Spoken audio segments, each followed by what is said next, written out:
Most cat owners don't notice their cat is limping right away, and that's not your fault. Because cats are so good at hiding pain, if they're showing a limp, it usually means they can't hide it anymore. Hi, I'm Lyndall from Vetster. In this video, we're breaking down exactly why your cat might be limping and what you can do about it. Everything here has been carefully reviewed by leading Vetster veterinarians. Alright, let's get into it. Before you do anything, take a moment to observe. Is the limp constant, or does it come and go? Is it worse after rest or after activity? Are they carrying the paw entirely or just towing the ground? Here's a tip. Grab your phone and record a 10-second video of them walking.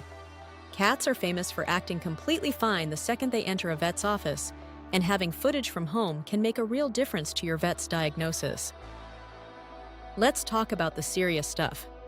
Sometimes a cat limping is not just a sore paw, it's a crisis. Go to an emergency clinic immediately if the limping is paired with difficulty breathing, pale or blue-tinted gums, collapsing, seizures, a bone sticking out, heavy bleeding, or a leg bent at a strange angle.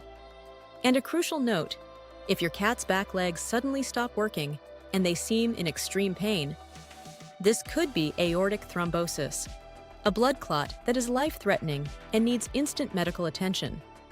But emergencies aren't the only reason to act quickly. Seek prompt veterinary care if you also notice a very swollen or badly bruised limb, or other signs of illness like vomiting, diarrhea, lethargy, or loss of appetite. Cats are good at masking pain, and a limping cat may be in severe discomfort, even if they seem otherwise fine. And if the limp is from a bite wound from an unknown animal, mention this to your vet, as there may be a rabies risk. So what's actually causing the limp? One of the most useful things to notice is whether it came on suddenly or gradually, because that often points to very different causes. We divide causes into two categories: injuries and medical conditions. On the injury side, think sprains, strains, torn ligaments, ingrown claws, burned pads, or a hidden thorn.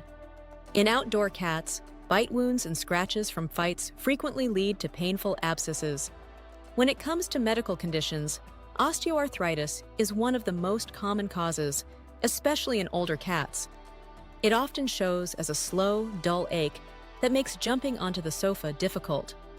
Your cat might be limping, but otherwise acting fine, which is actually really common with arthritis. Other causes include nerve damage from diabetes, hip dysplasia, and immune-related joint disease. Not all cats are at equal risk. Outdoor cats are more prone to trauma and fights, and those who aren't spayed or neutered are even more likely to sustain bite wounds.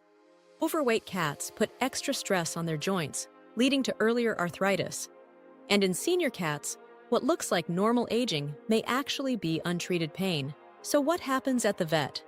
They'll start with a physical exam, checking for swelling, heat, and tenderness, and watching your cat walk. Sometimes that's enough. Other times, they'll recommend x-rays, blood work, joint fluid sampling, or a neurologic exam. Most causes of limping are treatable. Minor wounds may just need cleaning and antibiotics. Chronic pain is managed with cat-safe anti-inflammatories and pain relievers. And just remember, never give your cat human pain medications like Tylenol. They are highly toxic to cats.